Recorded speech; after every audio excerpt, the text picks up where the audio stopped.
freight efficiency with NACFE's Mike Roth and Friends. Here in episode 102, we have my good friend Jim Park. He's an award-winning trucking journalist and a technologies consultant for NACFE, where we talk about his career as a truck driver, how he made the switch to trucking journalism, and why he always tries to put himself into the mind of his audience. He also shares his thoughts on battery electric vehicles and the dramatic improvements that have been made in diesel engines. Today we have joining us Jim Park. Jim and I go way back. I guess we'll figure out in a few minutes how far back, Jim. But, I looked Jim up according to LinkedIn, and this is probably something he wrote. He's an award-winning truck journalist. And we'll explore, how he's using those talents today to help many people in trucking. I think most everybody in the industry knows you, Jim, or have heard you or read from you or listened to a podcast or a video cast. Welcome. I'm really glad to join you, Mike. Thanks for asking me. All right. So Jim's a north of the border friend of mine, Canadian. And I always ask Jim, how did we become friends? So do you remember? Well, not specifically. I think it was probably in coverage of one of your of NACFE's earlier confidence reports. I'm sure I was aware of you at some point prior to that, but I don't think we actually sat down and started talking until the confidence report started coming out. Yeah, it's kind of funny. I've asked that question of a number of editors or people in the trucking press, and some will remind me that they had talked to me when I was at Navistar. I did the launch of the work truck, the Workstar, and I think we called it the 7000 series when we launched it back in the early 2000s. So a few of you have mentioned, or as we were thinking and talking about when we became friends, they said, "Oh, wait a minute, maybe it was 10 years earlier." So who knows, Jim? It's been a while though. We've been chumming around for quite a while. Yeah. And so when we say, and we've chummed around in a bar or two. So when I say, "Hey, I want this podcast to look like, just people overhearing us talking at a pub," that people have overheard us talking at a pub, haven't they, Jim? I'm sure they have, and I hope they keep quiet about it. Much of it. So, hey, I've taken advantage of learning from you over the years, and any good journalism professional, you always ask really good, engaging questions, and I've actually learned from you all that have kind of embraced NACFE as in some ways part of the trucking media. But so what do you see? And then maybe this is kind of a hard question right at the start, maybe not, but how do you mold a question when you go to interview someone? You write a lot of articles for different magazines over the years. And so I'm sure you're always thinking, okay, how can I ask like that Anderson Cooper sort of hard hitting question? Take us through how you do that, if you don't mind. Well, in my mind, it's always about the reader. The listener, whoever the audience for my work is. I have the benefit of some experience, as a driver many years ago. And when something new comes along and somebody's introducing a new product or a new concept of some sort, I try and put the reader into the position, or I put myself in the reader's position and say, okay, what do I need to know about this? I have this fictitious reader in my mind as a small fleet 25 truck operator in a place like Brandon, Manitoba. A small town that's not necessarily on the beaten path, maybe doesn't have access to all the latest and greatest that's going on just because of they're in a remote location and busy with their business. So I try and figure out what it is that this person needs to know about whatever, the press conference or whatever the topic of the day is. And that's my starting point, really. Anybody in communications always says, start with who your audience is and think about that first. I try to do that, but sometimes you kind of get ahead of yourself. But and I like the idea of the small operator. First of all, trucking's got a lot of small fleets, right? The only reason I would assume that they're uninformed or less informed maybe is they don't have VPs of technology on staff. They don't have VPs of safety and whatever else is coming down the pike. Yep. They're managing that whole business probably on their own with one or two people working for them. So their resources are minimal. They may, tune into a trade magazine, read a trade magazine for information or a website. And I think the best job I can do is to provide them the information that I think they need. I mean, fleets with 1,000 trucks don't need Jim Park to tell them what to do. I go to them for information to help the folks with the smaller fleets. So Yeah. really, Yeah, I very think much like. that's my mission, is to try and help the clarify stuff. I mean, the biggest thing about being in the trade media these days, and more so now than it was 20 years ago, is the bloody jargon. I've sent press releases back to people that were impenetrable. Couldn't read them. Didn't have no idea what it is you're trying to sell me here. So, I make a living trying to figure this stuff out. What about that person in Brandon? They're not going to wade through that. So, when it comes to a zinger of a question or a tough question, usually it's, can you put this into English for us so we understand what you're talking about? Yeah, that's one of the things that NACFE learned early on is, pick common terms, stick with them.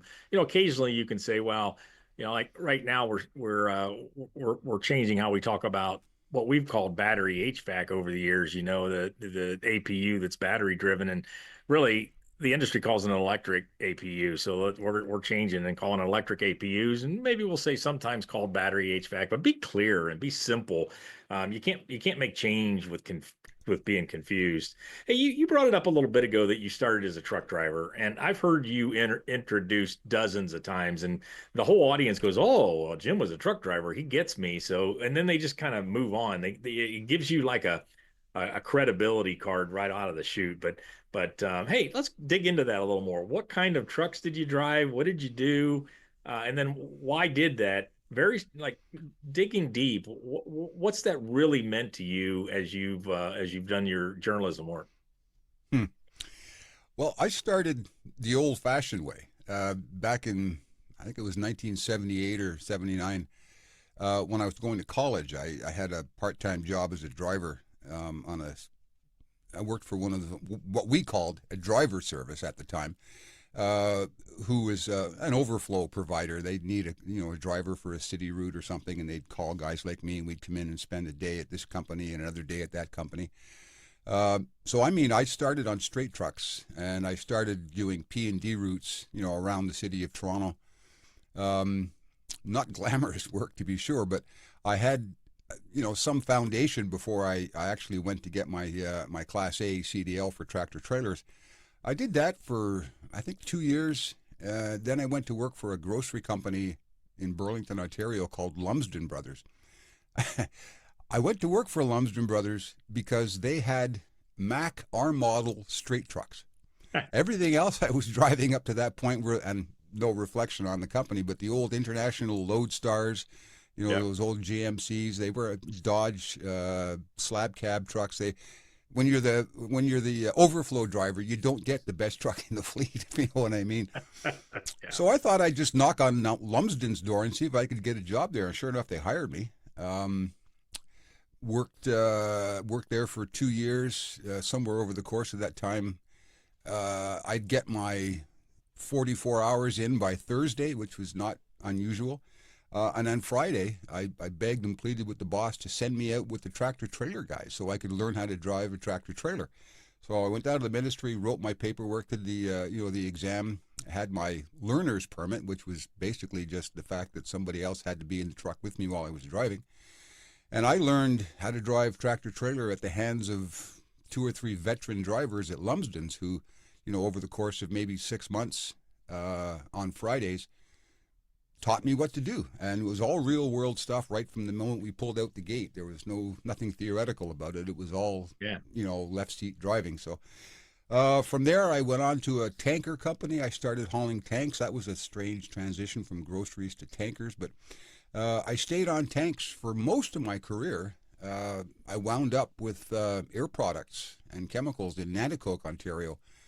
We hauled hydrogen, oxygen, liquid oxygen, hydrogen, nitrogen all over the province here. And I retired from driving at Air Products. That was my last paying job as a driver. I think in 1998, I wound that down, and that was it. Haven't driven. Well, I've earned a few revenue miles since then, helping, friends of mine, with their trucks who needed some time off, whatever. I'll go out and do a run for them once in a while, but that's uncommon now. So how did writing and then your second career, I guess I'll say, in journalism, and of course you're award winning and one of the people that a lot of people really look to for advice. How did that then happen? Well, this is a little embarrassing, frankly. Uh, Rolf Lockwood, who you know, I'm sure, and remember Steve Sturgis Yep. from back in the heavy duty trucking days. I was a chronic letter writer, letters to the editor, to both of those two guys when I was driving. Uh, and at some point, I guess, well, no, it wasn't some point. In '95, the Ontario Trucking Association started up the Ontario Road Knights team, which is basically the equivalent of America's Road Team. Uh-huh. I got nominated for a position on the first Road Knights team in Ontario. That attracted a little bit of media attention, of course, and at that point I'd been well under the radar. A couple of profile interviews in Truck News, some additional media exposure.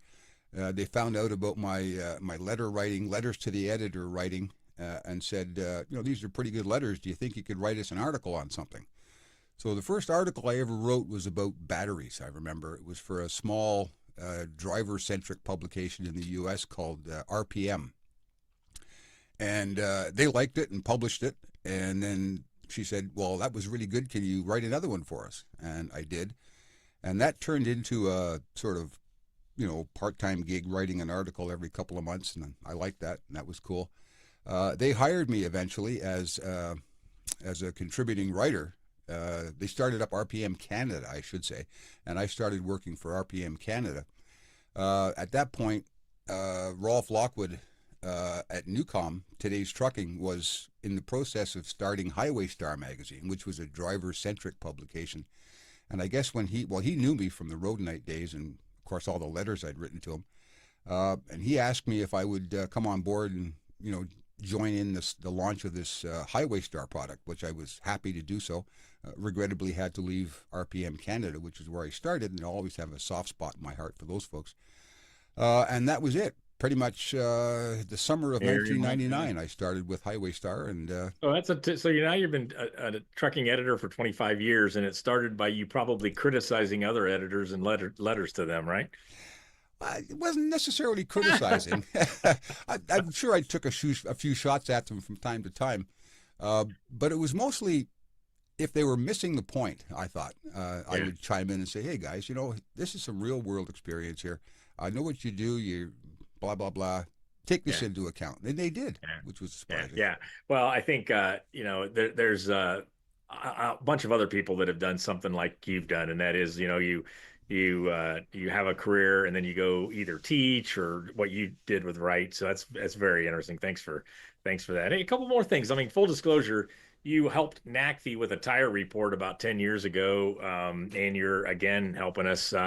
I know you'll be kind with other people listening, but kind of give NACFE a grade. How we're in our 15th year, Jim. I mean, how what are we doing well? What are we not doing well? Maybe what are you excited about joining us to help us update some confidence reports? Well, I've always liked those conference reports. I thought they were really valuable. Fleets, I remember back in the day, the ones that I happened to be writing about aerodynamics at the time. There was a bit of a controversy 10 or 12 years ago, whether or not particular brands of trailer skirts, for example, were as efficient as the marketing material suggested they were. So there was, you know, people going, well, I don't know if I should buy these because they're so expensive, and you know, every time I put one on, it only delivers half the efficiency they claim in their marketing, and blah blah blah. So it was a difficult time to sort of look at all these new products that were coming onto market and say, does this work? And what NACFE did, which was what I was really impressed with, was you didn't go out and start analyzing or doing your own research on individual products. You went to fleets and said, okay, you're using these, do they work or not? And aggregated those responses and put it into a document that says, you know what, trailer skirts are worth the money, but you know, be careful what you buy, sort of thing.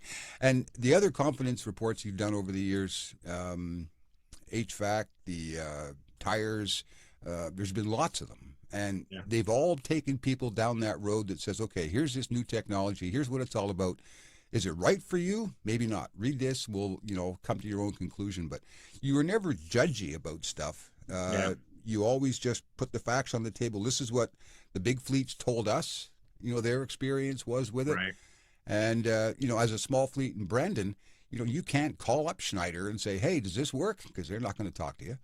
Yeah. And one of the things I've learned in doing this work is that trucking is pretty complex, or maybe diverse is a different way of saying it. I mean, for all these technologies, it's not black and white. It's not that it's good or bad. It's good, better, or not, depending on each fleet's duty cycles, operations, environment, all sorts of things. So we've tried at NACFE to say, okay, skirts. So, skirts work better if you're, driving long distances on the highway at higher speeds. They also work in, start and stop operations, but not quite as effectively. So, it's just a matter of the industry's so diverse that the technologies will work really well in some places.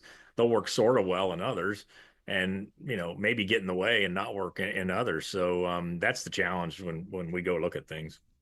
And I think you overcome that really well. You provide I would say, unbiased and pretty critical look at what the technology can or can't do for you. Yeah. Yeah. All right. So we got about 10 minutes left, Jim. Let's get into some real world technology adoption stuff now. So I've openly shared for years that when I first heard about battery electric trucks, I said they might be good for, small delivery vans and so forth, but they'd never haul heavy freight. And now, given the work we've done with guidance reports and, 2 run on less battery electric efforts, including, the last one that had e-Cascadias and Volvos and Nikolas and Tesla semis in it, NACFE is sort of, come to around boy, these battery electric trucks are simple, and they can do a lot of trucking. And in some cases, the industry has said, well, Mike, you've become a battery electric, cheerleader. And I don't know that I'm that, but I've seen it. But you and I have had some debates. I think I was even on a podcast of yours talking about battery electric trucks. And I think you're a lot more worried about how fast we're going than maybe I am. But tell me your thoughts on battery electric trucks, and then maybe follow it up with, how about hydrogen? Well, I'm a skeptic. That's what they pay me for. Not that I poo-poo everything that comes across the desk, but I always look at it and try and, again, imagine that small fleet in Brandon. What are they going to do with an electric truck? That's further down the pike, mind you. But at this point in time, I'm an advocate of battery electric trucks in the applications where they work. And you've done a lot of research and done a lot of the reports on run on less that prove, yes, they work in XYZ applications, maybe not in ABC. So I think that's a useful perspective to have from your point of view. From my point of view, journalists, with the fleet owner's hat on sometimes, or fleet owner's interest in mind, I try and look at these things and go, okay, could I integrate that truck into my operation today? And in most cases, the answer is no. But that, to me, isn't enough to say, well, the heck with electric trucks. Why are we bothering? Why are we wasting our time with this? Because as you've proven, and the industry itself has demonstrated, there's tons and tons of applications for electric heavy-duty trucks. Even if they're only running back and forth, in a port or, on a short haul. Right. Why not is my answer to that question. If we can do it, we should be doing it. So, but nothing, I'm going to use the word but nothing stays constant, right? So, let's just harken back to the often used analogy of, video cassette recorders and renting them versus streaming them now on TV. We thought the VCR and going into the store and renting one for a week and watching a movie, was the cat's ass. I mean, that was like very cool, right? We from what we had before, but all of a sudden here comes the internet and the ability to stream it. Now we can just pick a movie right after dinner and watch it. So things change. So, like, how do you view the changes surrounding battery electric trucks that might help or hurt and make it easier or harder in the operations. Because it's one thing if the world stayed still, but is the are we helping or hurting battery electric trucks with some of these things like maybe more return to base or better load matching, on and on? Well, I think the biggest barrier that we face as an industry is the barriers are external. Um, Left to our own devices, we can figure this out, and we have. And there's no doubt in my mind going forward that battery technology will improve. They'll get smaller, lighter, the range will improve. We may never see, 500 miles or 1,000 miles, probably not. But when we have to go to our customers and say, this truck costs $700,000, the diesel costs $250,000. Can you help me with the rate on hauling your goods with my electric truck? And the customers are saying no, at least at this point. So we're faced with this challenge during this transition where we have competitors with diesels who are saying, oh, I can do your job for $500. And the electric guy saying, well, I need 750 or 1,000. So who's going to get the work? And that leaves, the early adopters in this industry, at somewhat of a disadvantage. And the other external problem we all know now is charging, the infrastructure. But beyond that, I've read some absolutely terrifying numbers about the demands on the electric grid, future demands, millions of terawatts. How are we going to do that? We've got the anti-nuclear crowd who refuses to budge. We've got the solar and the green renewable energy crowd. And I think we know and realize that, you just can't put enough windmills and solar panels up to provide that kind of energy. Right. So how is that going to work? Yeah. And, and so with change and comes more change. One of the things that we've written a lot about is what we call this messy middle, and I know you've been involved with us on and asked us some challenging questions and helped us think through it. But when an industry is so let's just call battery electric like a step change or like the home run in baseball. What happens is then the incumbent starts to get better and better. So now we're seeing 8, 9, 10, 11 mile per gallon diesel trucks trying to, be more efficient and be more sustainable. We've also got these, biofuels, renewable diesel, renewable natural gas that perk up and are happening. So the baseline gets better while the new transformational change happens. And all that's really good. I guess, we could talk about this all day. We're going to run out of time, but let me ask you the question this way. With all of these different technologies on the tables of even the large and medium-sized fleets, how are we going to handle it all, from battery to hydrogen to these renewable fuels to things like automated driving, if not fully autonomous drive? It seems like for a relatively small industry, 300,000 new Class 8s a year, or how are we going to handle all this? Or to your point earlier, we will figure it out. That's what we do. I mean, we got to move goods. There's no question about that. This is an important business we're in, and we'll just figure it out. Or are we at the point of too much? How would you answer that, Jim? You're going to use this against me sometime in the future. I know it. We'll figure it out, and we do. Like I said earlier, I think the challenge is the big challenges are external. I'm also worried that as diesels get cleaner and more efficient, you pointed out going to 11 miles per gallon, 10 miles per gallon now, they're not coming cheap, these new trucks. And I'm worried that somebody sometime in the future is going to go, hey, look, we've got cost parity with battery electric vehicles. Not because batteries are any cheaper, but diesels are so freaking expensive now. But I don't think the activists, the environmental activists, and the regulators give us the credit that we deserve for having cleaned the diesel up so dramatically over the last 20 years. And it's mind-boggling how much better they are than they were back when I was driving. I'm not even talking emissions-wise, but certainly that's on the table too. And they're pushing harder, pushing harder, pushing harder, and they're getting more and more complex. And I would argue, but it hasn't been proven to me yet, they're less reliable and more expensive to operate. So we're doing a job, trucking, serving the economy, moving goods around, maintaining a decent GDP, et cetera, et cetera, et cetera. You can keep hammering us down and saying you have to buy this equipment, you have to have that equipment.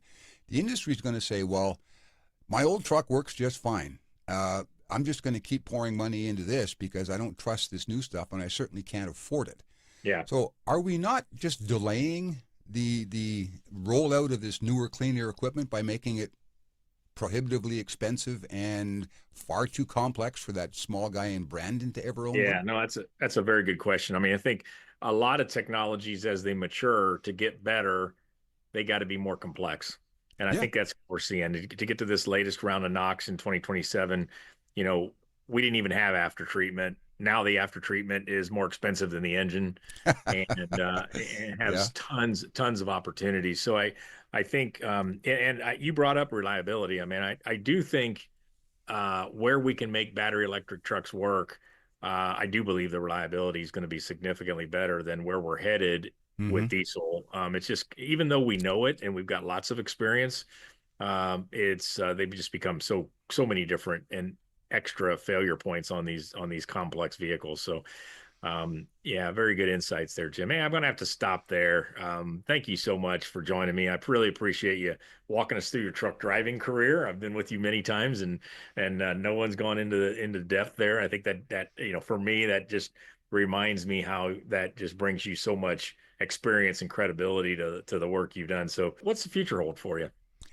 Well, I'm still doing some freelance writing for Truck News and Fleet Owner right now. Happy with that. I'm launching a podcast of my own in the new year. It's going to be called Truck Talk with Jim Park. And I'm going to be doing kind of what you're doing right now. Thanks for being on, Jim. Yeah, it's been a pleasure, Mike. Thanks again. Freight Efficiency with NACFE's Mike Roth and Friends.